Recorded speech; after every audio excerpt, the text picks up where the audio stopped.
Good morning. I'm Jessica Couch, and I have here my friend Diana with me this morning. And Diana and I spoke the other day and had a great conversation. I was like, we need to throw you on the podcast. We have so much good stuff to dive into.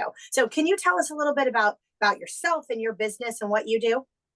Absolutely. So, Jessica, first of all, thank you so much for having me. And my name is Diana Kleckner, and I am a personal trainer, but also business owner of Bridge Fitness, which is an online personal training studio.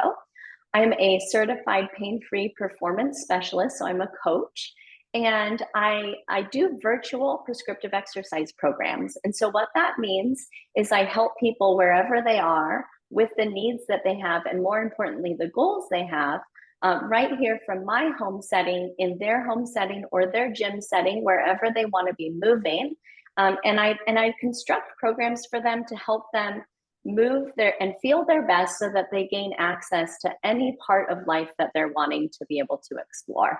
So I have the best job in the world. That is a very different business model than a typical coach that I find at the gym. And when you emailed me, I saw your Bridge Fitness with the. You'll have to remind me of what the move is in yoga. Is it camel? Yeah. So it's I have a glute bridge in my as my logo, and my concept is that. I picked the name bridge because, first of all, it's an actual movement, right? It's a glute bridge, and it applies to yoga too, because I'm also a certified yoga teacher. Of course but you are. It also, like, to me, embodies that idea that every single one of us has a beginning place and a place we'd like to be going. And I hope in my business, in my work with an individual, that we're going to bridge the gap between where we are and where we'd like to be. So that's how come I picked my business name. I love that. Well, I was very attracted to everything on your website right away. And just the bottom of your email, I think, sums up kind of who you are enough that I was like, I need to talk to this girl. Love it. So one of the first questions that I had asked you, and I think we need to expand on, is how do you find you're able to motivate clients to incorporate this mind-body experience? If a client comes to you and they're like, I just want to get in shape, and you find it's more than just getting in shape. Maybe they don't know that yet. Maybe their goal is different than what you see that they really need. How do you incorporate that? Absolutely. So, the first thing that came to mind is what we talked about on the phone the other day. And that's that if the person and what they want to achieve, if they're human like you and I, they're kind of like an onion. Okay. And probably the gym goal, which, like, the expression of that is going to be somebody saying to me, I want to lose weight, or I want to look this particular way, or I want to fit into these particular clothes. That is an expression of something that's on the surface of the onion. And if I can ask the right questions, I'm going to actually get to the root of why did you want to lose weight? What does losing weight enable you to do? What kind of experience are you going to have in your life because you feel lighter? What kind of experience are you going to have that's different than right now if you look this other way? And so what I do is I'm going to ask a series of questions when I'm getting to know someone, and I'm going to try, and I'll tell you, this is hard to do, and you're a coach too, so you know this, but I end up asking why, good, and then why. And so we're basically trying to move deeper and deeper through that onion until we get this nugget. And this nugget is this deeper rooted experience, or this life that this person wants to live. And there's probably a solution that I have with my training programs that's going to not just help them accomplish that said weight loss goal or that said aesthetic goal, but it's going to actually help them, like, live the way that they want to live. And that's what I ultimately want to help them do. Do you find that happens more often than not, where you come in with an exercise goal and then you end up with sort of a whole life goal that uncovers as you peel back the onion? Absolutely. So the truth is that, like, when we think about what motivates us, and being an online trainer, you have to really unpack motivation, because you're not going to show up at your gym and somebody's going to meet you. And a lot of times that's what motivates someone to do their workout. They're like, oh, I've paid for this, and somebody's there, and I'm kind of ruining their day if I don't show up. So that motivates them to go. And that's an external motivation.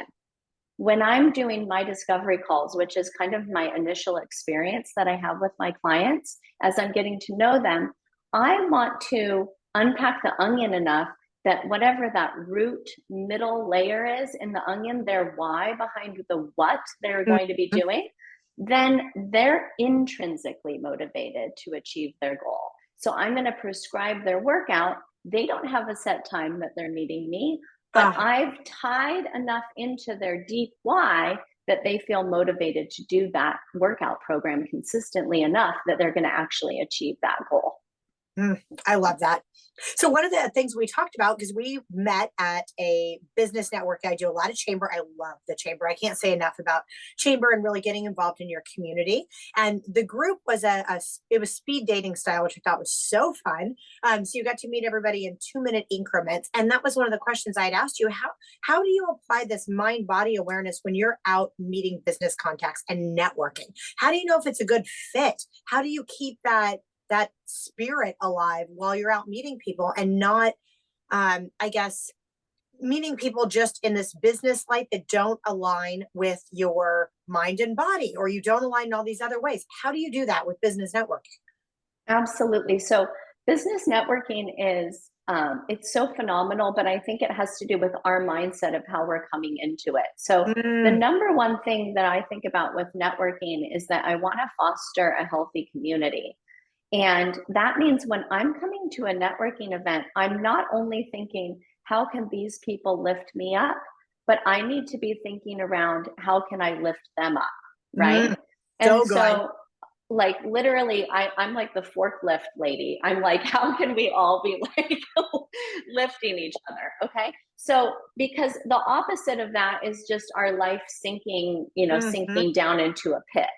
And so the thing that I think about with this networking is like, what can I do with my time and attention to listen to what it is that you offer and Mhm. give you the kind of acknowledgement and interest that I'm hoping you give back to me. And Mm, that's like, I scratch your back, you scratch mine, right? In a right. business model. Yeah.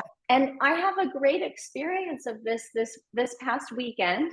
I'm a mom of two. I have a 3 and 7-year-old, Oh, wow. and I like self care. Hey, let's try to find it somewhere in Yes. there.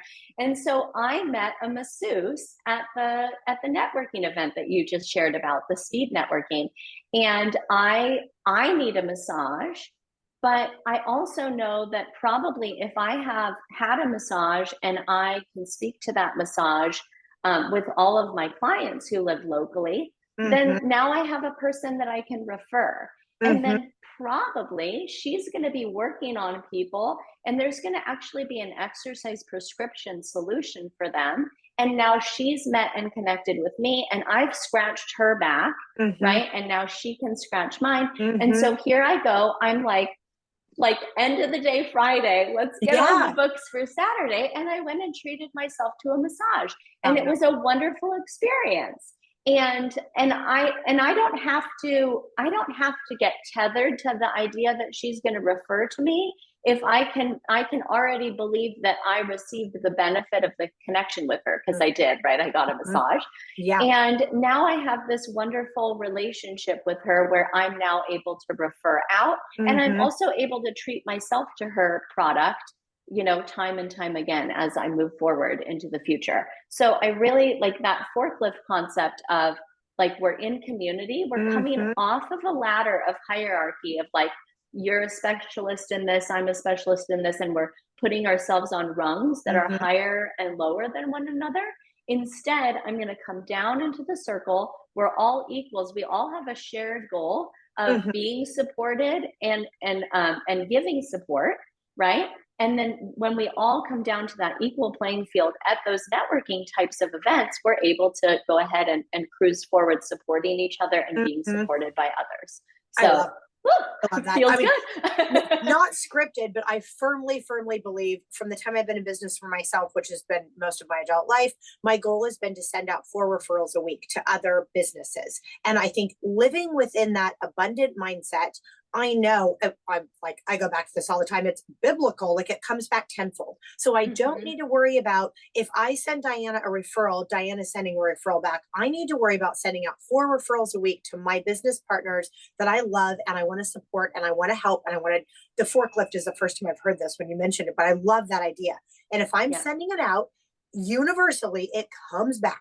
It doesn't have to be, I send you, you send me. It just comes back. And we can be part of that very abundant mindset and you get others on that same page or they're already there, then it's this like great symbiotic relationship that I want more of. I want more of that business. So I love that you described that because you had spoke about this really, filling up your cup, which is one of the questions I had asked you, like, one of the questions I always ask when I'm at a meeting is, who is your ideal client? Or I have a few other follow-up questions, but that's like always my first one. Who is your ideal client? So can you speak to that and who your ideal client is? Yeah. So I want to answer this kind of in 2 parts. So my ideal client right now is a version of myself. I call it my busy parent and professional. So this is somebody who's like, whoa, I want to be somebody who exercises so that my life is vibrant and I'm energized for both my work day and my parenting life and day. And so I'm working with those individuals and I'm creating really clear and concise short workouts. Most of these folks are actually working out in their home so that they're skipping the drive to and from the gym. And they're getting great results because they're consistent. So that's one of my clients. And then being a pain-free performance specialist and also just being a person who worked in big box gyms for 9.5 years and also having my yoga background, I like to work with the active aging adult. And I like to put the active aging adult in there and not the active aging senior or any like other flashy terms, because let's be honest, we're actually all active aging adults after the point of 18. And so this encompasses like what kind of preventative health measures do we want to work on a regular basis with a coach that's going to help us prevent the fall over the Costco curb or the ability to, hey, do you want to be able to bend down and put dog food in your dog's bowl when you're 80, like so that your dog is fed? So I want to make these movements of daily living more comfortable for those folks. And so I'm working with both the busy parent and professional, and I'm also working with the active aging adult, which is literally myself many years in the past, all the way up and throughout my life. And I really believe that fitness is lifelong. And so fitness, we want to think about it as something that we're coming to continuously over and over again. And a lot of times we're getting on and off the train in our fitness journey. And my solutions, I always hope to make the train attractive enough that you're just going to actually get on and stay on because you're going to know clearly what to be doing and you're getting the benefit of it. The other part that I wanted to talk about when it comes to the ideal client, so you asked this question and I was like, I'm going to answer that twofold. It means that I'm confident enough in my product, in my memberships, that when someone's coming to me and we're doing that, we're peeling our onion and we're asking these why questions, and they keep wanting something different than what I offer, I can be true to myself in saying, this is how I'm running business, and I can decrease friction, right? Friction is me like contorting myself and saying, oh, you want that product? Let me bend and mold and and contort myself to have a product that's right for you, instead of getting to the underlying motivation of why this person wants that. And then maybe I'm going to go, hey, I love what goals you have and the way in which you see yourself achieving them, but I'm in this type structure today and I'm not doing that anymore, right? And then I'm going to refer out, right? I'm going to first see, is there a version of what I'm offering that's attractive to them that doesn't make me go into my like friction zone where I'm like, I'm really like accommodating this person to an extreme. And then I'm going to say, hey, it doesn't look like you and I are an ideal fit, but I know blank and blank over here at this location. It seems like that's going to be a really great fit for you. Or, hey, let me do some research and see if there's somebody in your area that's going to be a really good fit. And I can end in a really positive relationship with that person I've supported another person in my Mm-hmm. network, and I'm not going to have friction in every single one of my days because I'm trying to accommodate that person that's not a good Mm-hmm. fit for me. So that's my twofold. I've got my ideal client, and then sometimes they're not my ideal client, and I don't Uh-huh. have to force them to be Yeah. my ideal client. No, I love that. I love that you have that alternative of referring someone out so that you can stay true to what you're doing. Because I find I'm a people pleaser. And when I tend to bend more than is comfortable and get myself into situations that are really not what I want to do, that I go outside the scope of what I do and what hours I work and I'm doing all of the bending. I always go back and go, why did I do that? Let's really set a better intention next time. So I love Absolutely. that you can just refer out. That brings me to my next question about like what really fills up your cup about working with your ideal client, and how do you know that your cup is being filled? Absolutely. So, um, like I think I was sharing with you, I like to look at my day through like reflection Uh, of self-awareness. So, I always want to remind people that this doesn't mean that you like meditate perfectly for 10 minutes every morning, but maybe it uh-huh. does. But maybe you're able to like be in tune and in touch with yourself enough that Mhm. when you're leaving an event or you've finished up with a client, that you give yourself like a minute to reflect, like, how do I feel? Okay. Mm, And so recently went to the chamber, the women's circle, which meets once a month on a Wednesday. And so I went to this group of networking that was all women in business. And I like talk about being on cloud nine. I was uh-huh. like having such a wonderful experience being there, listening and then sharing and finding ourselves right. It's that embodiment of that Hmm. circle concept. We've gotten off the ladder and we're all there to support each other. And then as I drove away, I did a self check-in, and I thought, a couple of things. My plate is really full, right? So if my plate is really full, do I want to add more things to my plate? Hmm. And so I have to ask myself, like, how did that experience feel on a deep level? Did it lift me up? Did it make me Hmm. feel energized? Did I feel inspired by the other people I was around? Do I feel as if I inspired others? Hmm. And if that's the answer, if it's a yes, then I want to keep doing that, right? Hmm. I want to say I have a full plate and I'm going to add this to my plate. Now, if I were to drive away from something different and do that self check-in, which has to happen. I mean, for me, it has to Uh-huh. happen like Yeah. all the time throughout the day. Is to have self-awareness. Hmm. If I'm going to drive away and I'm going to go, wow, you know, I think, and I know you know this, Jessica, but like we can pick up on like something about that didn't feel quite right, and maybe I Uh-huh. can go a layer further and try to understand what that is. But I have to evaluate that, and I Hmm. have to stop putting that on my plate if that's like not a good feel good Hmm. thing all the time, and consider that I've got a lot on my plate already. And so that's a practice of understanding when to say yes and when to say Hmm. no. And when I'm saying no, it doesn't mean that I am going to be negative towards that person who asked me. I can be really gracious. I can say, wow, it like really lifts me up to think that you thought of me to do that thing or to Hmm. be present in that, event. And at the same time, I'm going to say no today because, you know, whatever it is that's going on with me. Or you know what? The other thing is maybe we say no and we express gratitude for being invited. And then maybe we don't even need to give them an answer as to Hmm. why. Okay. Because sometimes that might end up being more hurtful than just being able to separate with the Hmm. gratitude piece and then be able to go over here and take care of myself, and they can take care of themselves and go out and find that other person that's going to Hmm. be a good fit for that event.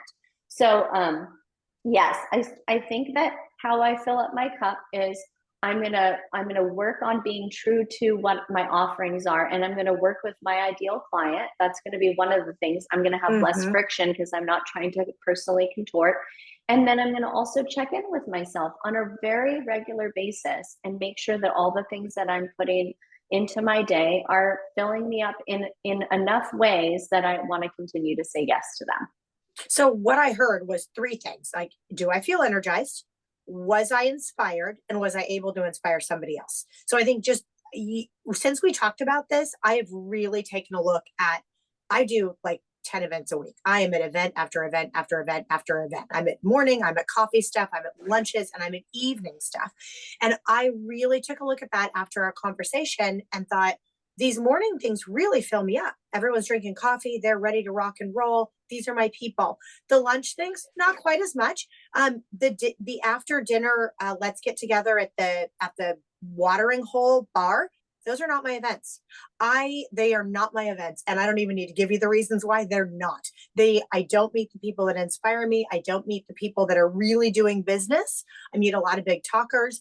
I've just ruled out, this isn't for me. It messes with my bedtime. I have a very structured schedule. I get up really early to work out every day. This doesn't work for me for all these reasons. So I'm going to stick with early morning stuff that I have a lot of and lunches. And that's really my target. And that's where I'm getting all of my really good leads from, where I leave feeling energized and inspired. So I love that you just dumbed it down to like three. Yeah. If you're not feeling that way as you leave and you check in with yourself, time to set a new intention.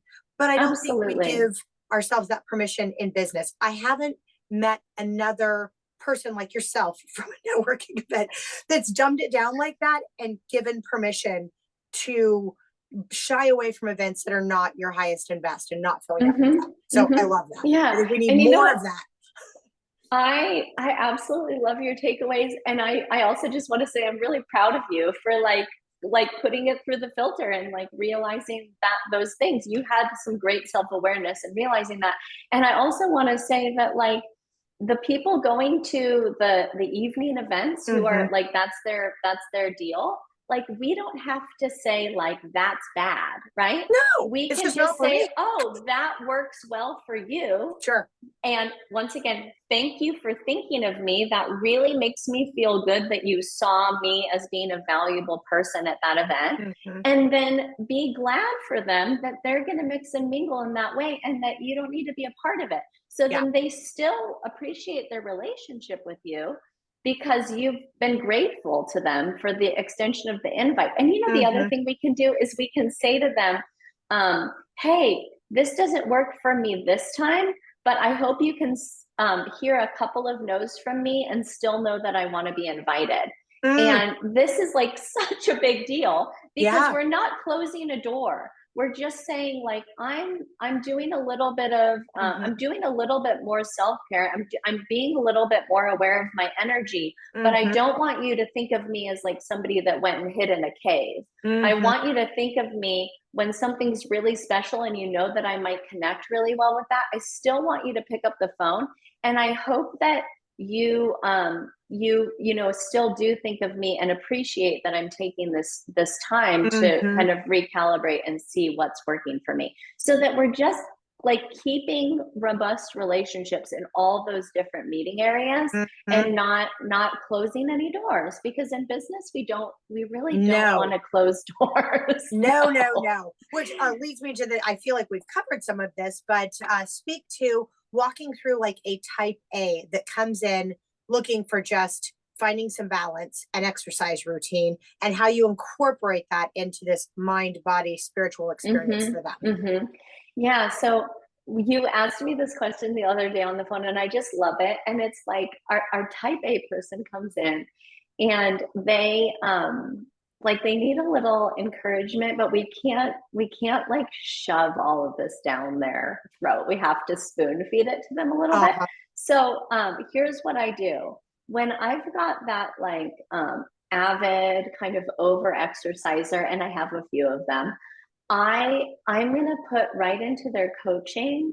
Like, I'm going to put in there, write to me. I'm going to prescribe a walk. Okay. So I want them to slow down. I want them to get outside. And I'm going to put in there, because they've been giving me this exercise feedback in their regular strength training programming. And they're telling me like, where is it on the RPE scale and where does it fall on the pain scale? So I've gotten this data about the intensity of things, and I've gotten this data about the comfort or discomfort of things. Uh-huh. Now, when they're taking their walk, I actually want them to have self-awareness, but Mm-hmm. I can't. You know what? I can't shove self-awareness down anyone's throat. So what I'm going to do is I'm going to say, hey, I want you, when you're on your walk, I want you to write back to me, what's a moment of awe or wonder Mm. that you had? So, like, maybe it's that you saw a view through the trees that you'd never seen before and it was really breathtaking, or maybe the cloud pattern, or maybe it's like some wildlife Mm-hmm. that you were really, surprised by. So, I want them to write a moment of awe or wonder. I want them to, so I kind of ask it threefold so that they can like find something on their Uh-huh. walk and they can be looking for it. So awe or wonder, and then something that brought them joy would Mm. be the second part of the question. And then the last part of the question is a way in which you felt good in your body while you were having that experience. Okay. Mm. And so, like, for our over exerciser, our type A, like really driven person, maybe it's going to be that they actually noticed that the squat and lunge progressions made it so that they could climb that hill on their walk a little bit Mm-hmm. easier. So maybe they're going to have still like a really exercise type response, but maybe it's actually that they're going to see like a bird, Mm-hmm. that like, shifts them out of their zone. Or maybe they're going to be able to like realize that adding the walk into their day when they've got all these other like more tethered and difficult pieces in there, and then they're giving themselves a little bit of time for self-care, maybe that's going to actually bring them joy that they were able to take care of themselves in that like slower way Mm-hmm. that day. So my philosophy is that, like, just like we're talking about in business, we want to be a forklift with our Mm-hmm. clients. um, I I was talking about not being a contortionist. That doesn't mean that I'm like a robot in all of Uh-huh. my programming with people. I can say, wow, this person needs more restorative. This Mm-hmm. person needs more like intense movement. And I can then pick and prescribe those different things. But then I also love saying I'm a personal trainer, but I'm also a coach, because a coach, to me, putting on that hat means I'm going to tap into some other concepts with these people that fall outside of that exercise Mm-hmm. concept. And I'm going to be able to ask them, like, what awe and wonder did you see on your walk today? It doesn't have anything to do with like your strength or your mobility, but Mm-hmm. what it does is it's going to be like a deeper, more whole version of you Mm-hmm. feeling good within yourself, and that helps you every single day and every single moment of the day. So I love that. that's my solution. I love that. Well, I think I identify as a driver and a very A type personality that over exercises. I have all of those. So when you were saying that, I was like, check, check, check. That's me. I have found with a lot of the coaching that I have had, that is something that my coach has had to reintroduce, is like journaling and having a gratitude journal and really using my creative side of my brain that I tend to jump out of and stay just like drilling on business all day long. And when I can be in that Mm-hmm. creative space, oh, it's so much better. My cup is filled. Like I think it's so much better. So I love that you're speaking to that, especially for the driver type A personalities Mm-hmm. that isn't their default mode. No. Can I jump in and ask you a Please. question? There's two things that I'm thinking of to wrap up, and one of them is that, like, you spoke to me about like really loving metrics, and Uh, I'm a metric lover, but maybe not on the same level that you are. So, like, I want to understand, like, how do you bring in that sense of like winning and achieving and striving and inspiring yourself and others by way of like assessing metrics about the mm, value of what you're bringing to the table? I think it's more about sticking with the program, whatever is prescribed. So right now I'm doing a 75 hard challenge with a girlfriend of mine. I did this last year with a different partner, and I'm doing it this year with a girlfriend of mine, and just having that accountability. So you work out twice a day. One workout is outside. You read 10 pages of nonfiction. You do a selfie every day, which is not comfortable for me, which is so ridiculous, at the gym without makeup on. And then we're also journaling just as an added extra bonus. And so every morning as I leave the gym, my gratitude journal pops up with like, don't forget your gratitude journal. And just following that prescription has been so freeing. I know what's going to happen. I mean, I know what's going to happen, but it's more of just the way that my body will feel at the end of the 75 days. It's more the practices that I've put into place. And I feel really good about achieving those and sticking with it. Oh, I absolutely love that. I absolutely love that. And then the last question that I wanted to ask you is like, how do you bring these principles of mind body into the world of real estate? And how do you bring it into your work in regards to, just making sure that your cup is full and that you're full and that you're working with your ideal client as well? Oh, thanks. So as a realtor, I feel like it's pretty easy because I get to help people and I love helping people. But in my role with the law firm, ARG, I'm bringing in clients for the law firm. And that has been new and challenging for all of the reasons. I also recruit attorneys. So I've recruited agents for a long time. This is sort of a new role that I'm really enjoying. And I found the best part of this for me is collaborating.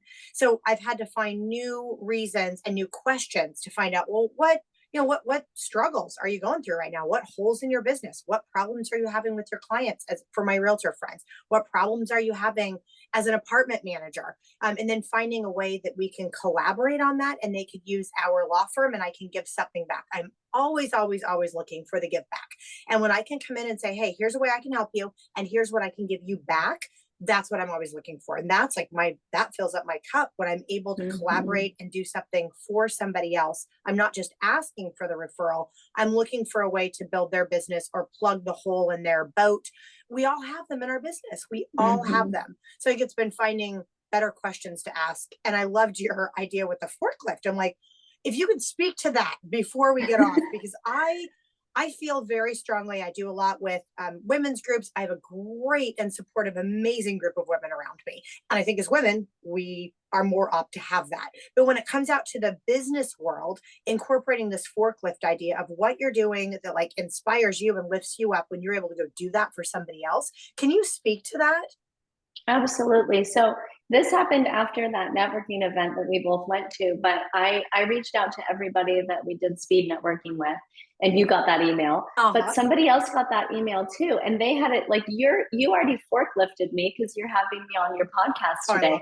But this other person from the speed networking reached out and he said, I love your logo. It gave a little background about the fact that he's also kinesiology like me.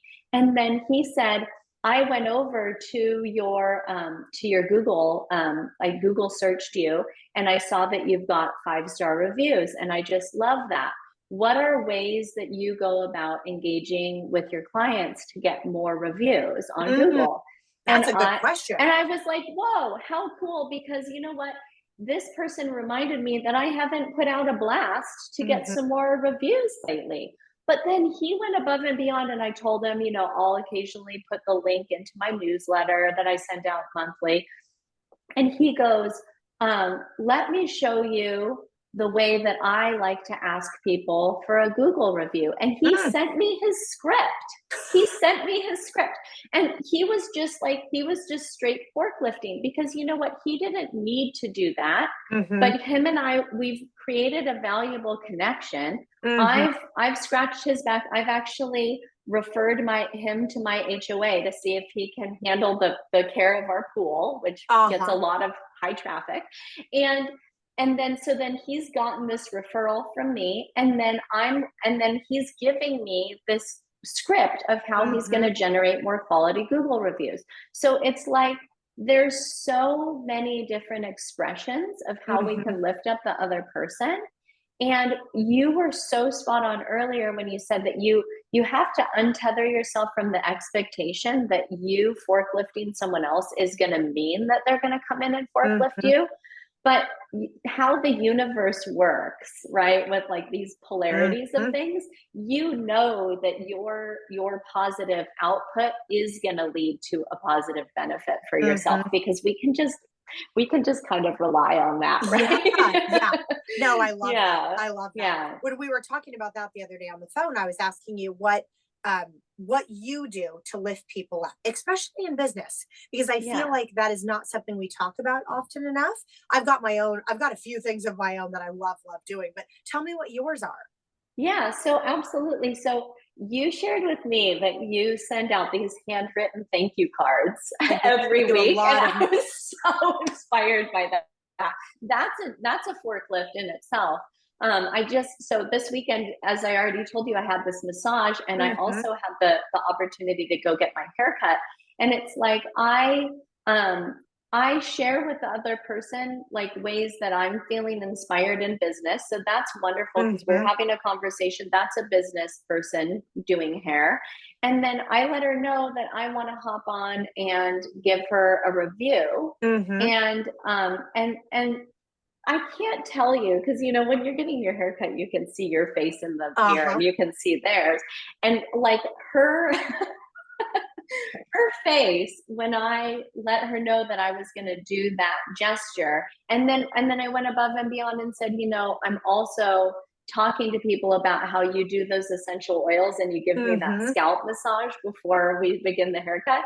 And she just like I'm not this isn't like anything crazy or Mhm. random, but I'm literally just telling her like this is what I love about you and why I keep coming back. And Mhm. then like I don't need to expect that she's going to do the same for me because, like we talked about earlier, we're going to put it out there, and you know what, boomerang, it's probably coming right Definitely. back. Definitely. Yeah. So, sympathy cards. I have a Mhm. client who recently lost a loved one, and I didn't feel like I was getting through to her on like a personal level through our coaching platform, Mhm. and so I went ahead and sent her a sympathy card that I hand wrote, just like your thank you cards. And you know what?